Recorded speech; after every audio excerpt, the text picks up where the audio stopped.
Jadi ibu-ibu dan bapak-bapak yang dirahmati oleh Allah, gereja bukannya tidak tahu bahwa umat Islam diharamkan mengucapkan selamat Natal. Mereka tahu, tapi justru mereka menghendaki umat Islam ini melanggar akidahnya. Dengan cara yang halus seperti itu, umat Islam banyak yang terpancing. Maka ada kemudian umat Islam yang dari kelompok Islam liberal mengatakan umat Islam mengucapkan selamat Natal nggak apa-apa, karena menurut mereka saat itu umat Islam mengucapkan selamat atas lahirnya Nabi Isa alaihissalam. Ini kelompok jil beranggapan seperti itu.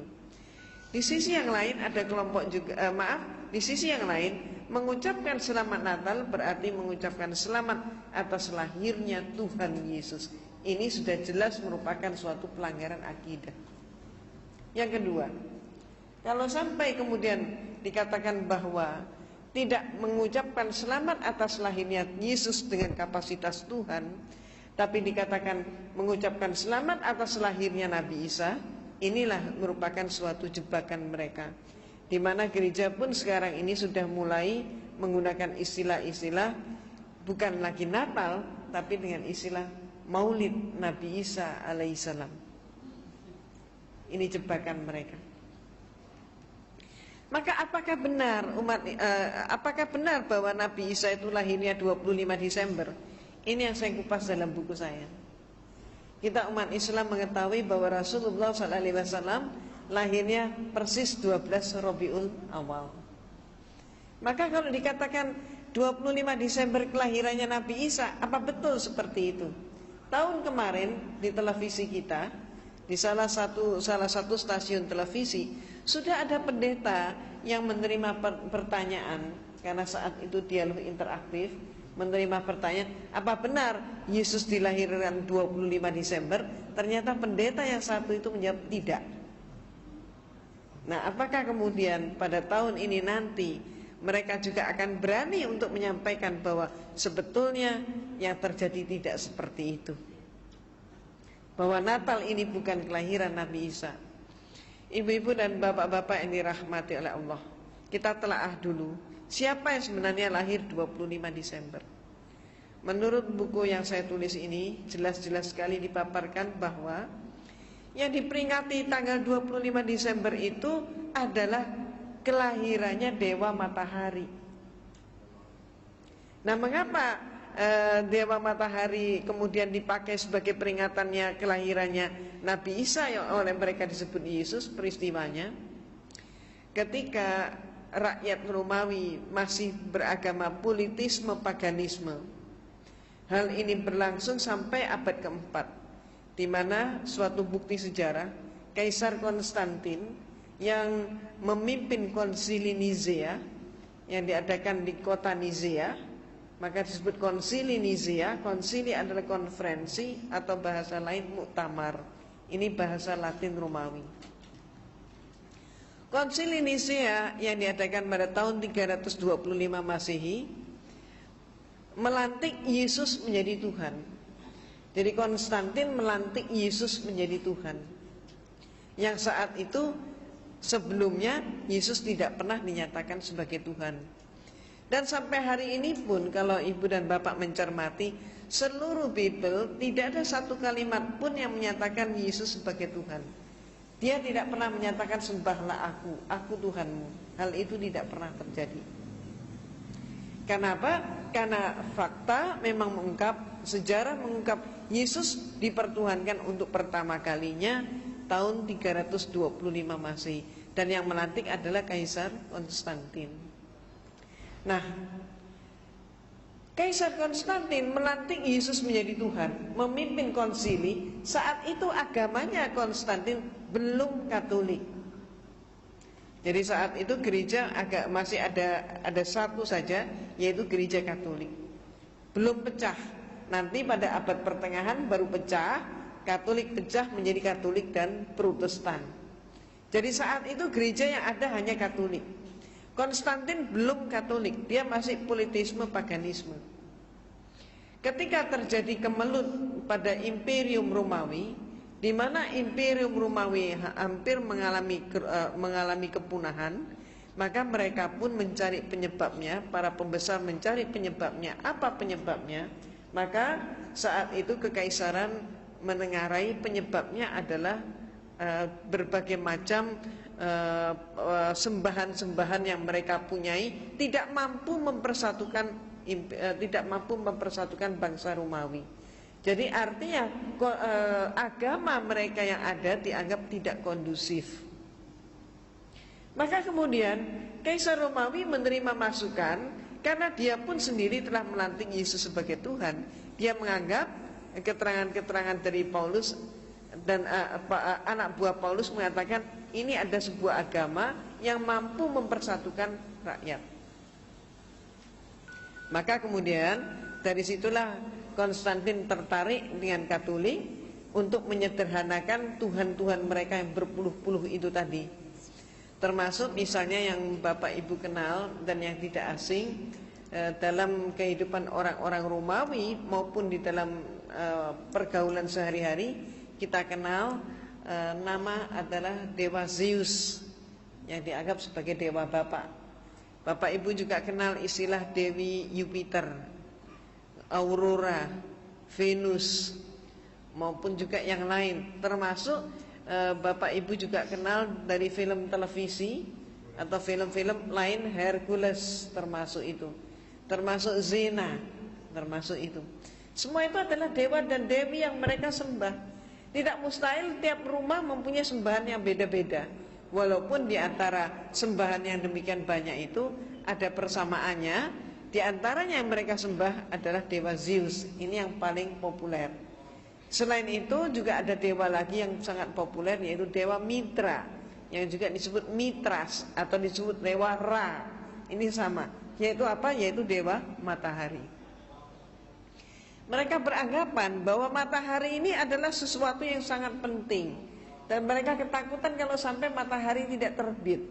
Maka mereka menyembah matahari yang lahirnya oleh mereka ditempatkan setiap kali titik balik matahari.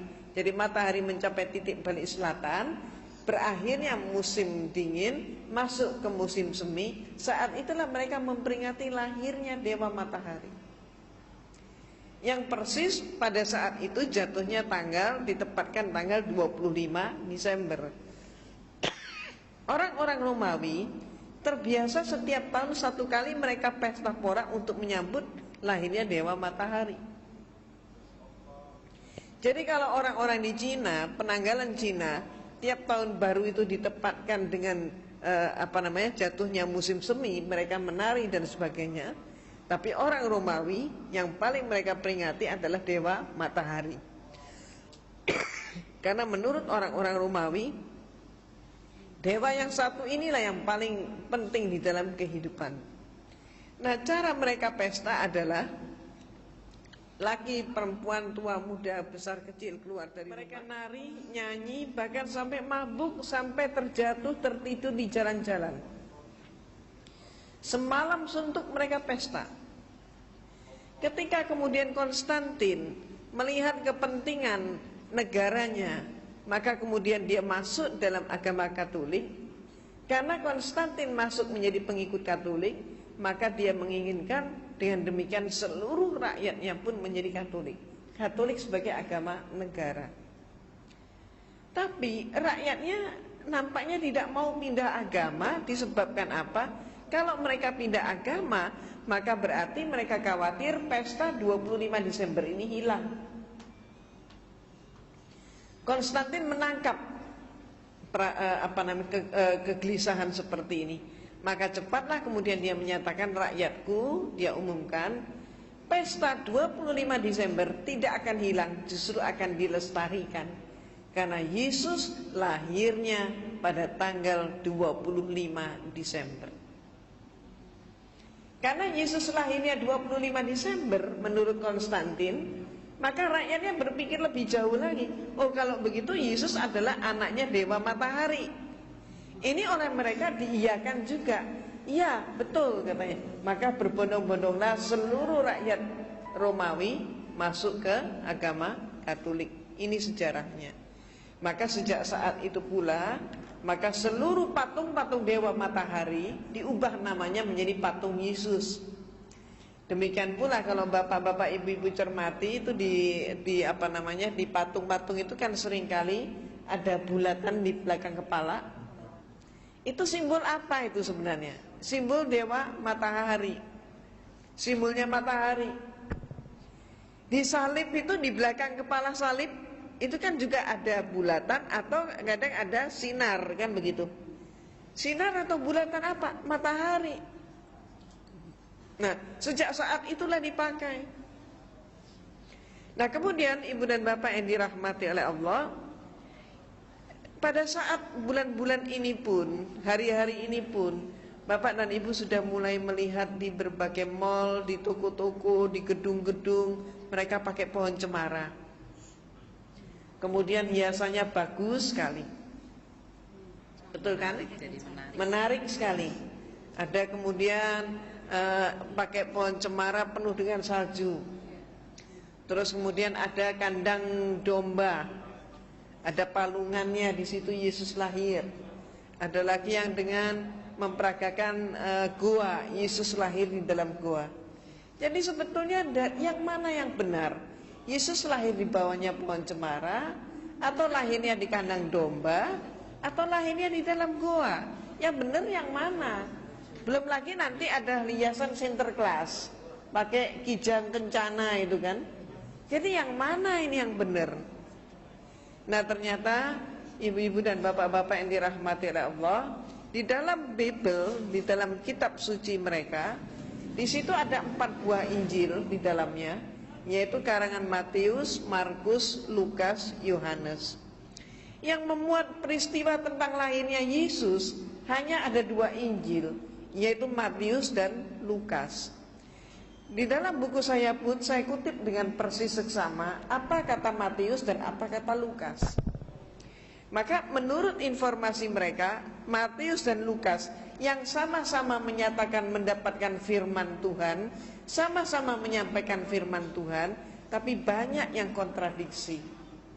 Kontradiksinya antara lain, yang satu menyatakan Yesus lahirnya di zaman Kaisar Agustus, yang satu menyatakan Yesus lahirnya di dalam pemerintahan Herodes Agung. Konsekuensinya berarti perbedaan pendapat di antara mereka ini berarti mempengaruhi penentuan tahun 1 Masehi sebagai tahun kelahiran Nabi Isa. Dengan arti kata lain, tahun Masehi yang sekarang ini dipakai oleh umat manusia di dunia ini, termasuk kita juga pakai, yang katanya sekarang adalah tahun 2003 Masehi, ternyata salah hitung. Jadi Dionysiuslah saat itu yang diperintahkan untuk membuat penanggalan, ternyata salah ngitung. Cuman kesalahan yang dilestarikan. Sementara kita sendiri punya tahun baru Hijriah, tapi seringkali nggak hafal kita tahun berapa sekarang. Ya paling cuman berapa orang yang tahu, nggak semuanya. Nah, ya kalau kita semua tahu, alhamdulillah. Nah, oh baru Idul Fitri ya, karena baru Idul Fitri jadi masih ingat. Karena baru kirim kartu ya, alhamdulillah. Nah, ibu-ibu dan bapak-bapak yang dirahmati oleh Allah, ada hal yang sama juga informasi Lukas dan informasi Matius. Samanya apa? Kedua mereka menyatakan Yesus lahir di malam hari. Ketika bintang gemerlapan, dan saat itu gembala menggembalakan ternak mereka ke padang rumput tengah malam. Nah, maka informasi ini coba kita analisis. Kalau dikatakan Yesus lahirnya tengah malam, bintangnya gemerlapan, kemudian gembala menggembalakan ternak ke padang rumput tengah malam, itu artinya musim apa? Nggak mungkin salju kan?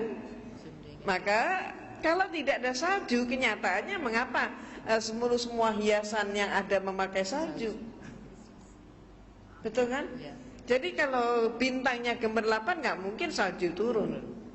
Itu pertama.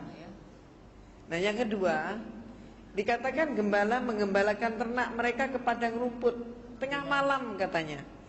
Kalau kenapa gembala kok digembalakannya tengah malam? Kenapa tidak siang hari? Lembur. Katanya lembur saat itu belum dikenal. Kenapa?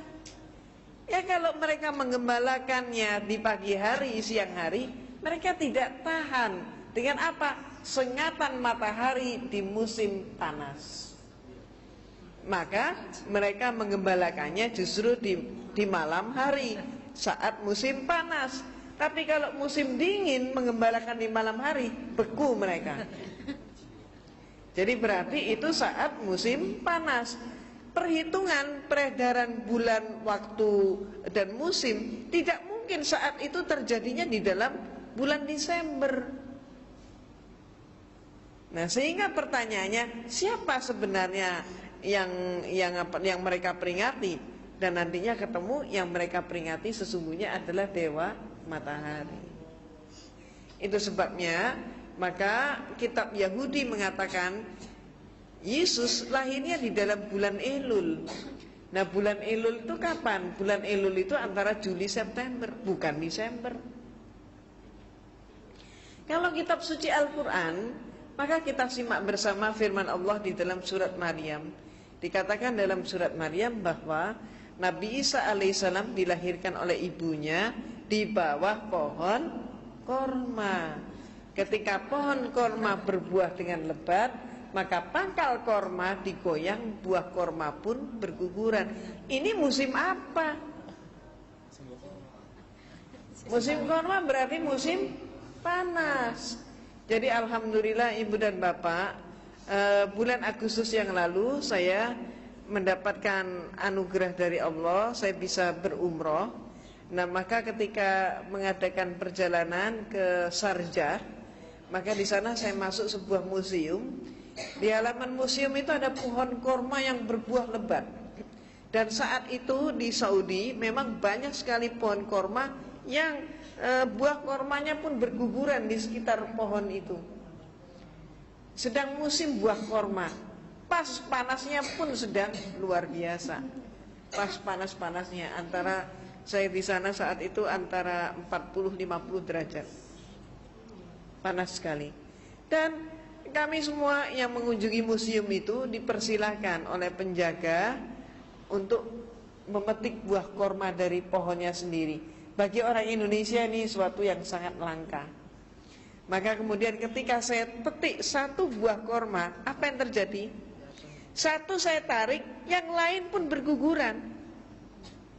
Nah, inilah saya sangat bersyukur atas karunia Allah termasuk bisa membuktikan ayat itu. Jadi pangkal korma digoyang, buah korma pun berguguran. Padahal saat itu yang saya goyangkan karena saya tarik adalah salah satu tangkai, ternyata semua yang lain pun ikut berguguran. Nah, ibu-ibu yang saya hormati, seluruh itu tadi jadi adalah musim panas. Dan jangan lupa seluruh Palestina, Yesus itu dilahirkan di sebuah desa yang namanya Bethlehem. Provinsinya adalah provinsi Galilea. Ini adalah bagian daripada Yudea. Yudea adalah bagian daripada yang disebut sekarang Palestina.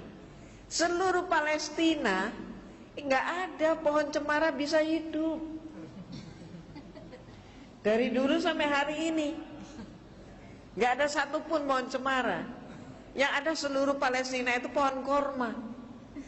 Maka pertanyaannya, dari mana ini pohon cemara ini?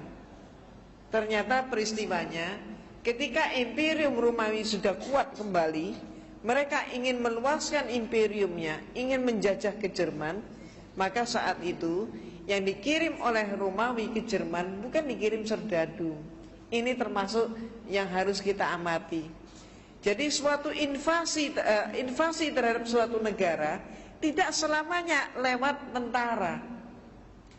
Jadi penjajahan pun tidak selamanya penjajahan fisik. Ini yang harus kita amati. Demikian pula yang dikirim saat itu oleh Romawi bukan tentara, bukan serdadu, tapi yang dikirim ke Jerman adalah para pastor dari kelompok atau dari ordo Yesuit. Nah, pastor ini diberi perintah untuk menyelidiki orang Jerman menyembah kepada apa, agama mereka apa. Dalam waktu singkat para pastor ini mendapatkan berita bahwa orang Jerman saat itu agamanya masih animisme, dinamisme. Yang disembah adalah dewa yang merupakan dewa sebuah pohon, yang pohon itu mempunyai bentuk yang khusus, yaitu apa? Pohon itu selalu menjulang tegak ke udara, dan sekaligus pohon itu mengeluarkan bau harum yang sangat khas. Tidak ada bau harum yang menyamai. Pohon apa itu kira-kira? Pohon cemara. Maka bau cemara itu kan khas, tidak ada yang mirip dengan baunya cemara. Nah, kemudian para pastor segera pulang ke rumah melaporkan orang Jerman menyembah dewa cemara. Maka kemudian Konstantin segera mengadakan rapat, dan kemudian hasilnya mengirim semakin banyak pastor ke Jerman. Armada pastor dikirim. Perlunya apa? Untuk menyebar ke seluruh pelosok Jerman dengan mengatakan Yesus lahirnya di bawah pohon cemara. Karena orang Jerman menyembah pohon cemara, dikatakan Yesus itu lahirnya di bawah pohon cemara, maka rakyat Jerman kemudian berkesimpulan, oh kalau begitu tidak beda antara agamamu dan agama saya, katanya. Ternyata Yesus anaknya dewa cemara. Maka kemudian agama Kristen pun masuk ke Jerman. Ini yang terjadi. Nah, ibu-ibu dan bapak-bapak yang dirahmati oleh Allah, sekaligus nanti di sini bapak dan ibu akan mendapatkan tambahan wawasan bahwa ternyata Natal itu pun baru menjadi acara resmi gereja pada abad yang ke-5. Sebelumnya tidak. Dan masih banyak informasi yang lain, termasuk ayat-ayat Bible yang sebenarnya menyatakan bahwa perbuatan untuk menyembah kepada patung, kepada orang berhala-berhala adalah perbuatan yang sangat dilarang oleh agama. Nah, dikatakan juga bahwa peringatan hari kelahiran itu tidak dikenal di kalangan mereka, tapi justru yang melakukan peringatan kelahiran adalah orang-orang yang dianggap sebagai orang-orang yang sesat, termasuk Herodus dan sebagainya, orang-orang kafir istilah mereka. Nah, sekarang pertanyaannya, dengan mengetahui bahwa muatan daripada 25 Desember Natal itu ternyata tidak benar, bertentangan dengan akidah kita, maka sekarang menjadi suatu pemikiran ulang hendaknya, apakah kita juga ikut masih tetap mengucapkan selamat Natal. Sebab menurut fatwa MUI, menurut Buya Hamka almarhum, maka merayakan Natal ataupun berarti mengucapkan selamat Natal hukumnya haram. Mengapa diharamkan? Itu tadi sebabnya. Dan Kristen memang senantiasa berusaha untuk mempengaruhi kita umat Islam untuk melanggar akidah. Nah, ibu dan bapak, ini dahulu pemaparan saya. Silakan kita masuk dalam sesi tanya jawab terlebih dahulu.